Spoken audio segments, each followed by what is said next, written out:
Hi guys! So, ipapakita ko lang sa inyo yung nabudol ko sa Walmart. So, actually nakita ko lang to sa post, sa Facebook, and sa TikTok din. Sabi nila, maganda raw. So, tinry ko.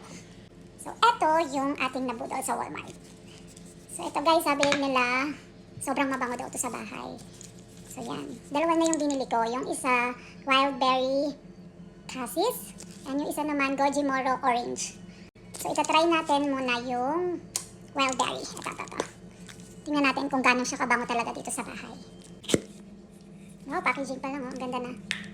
So, basag sa loob.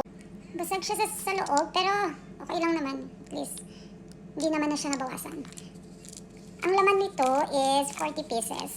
So, be careful. Okay.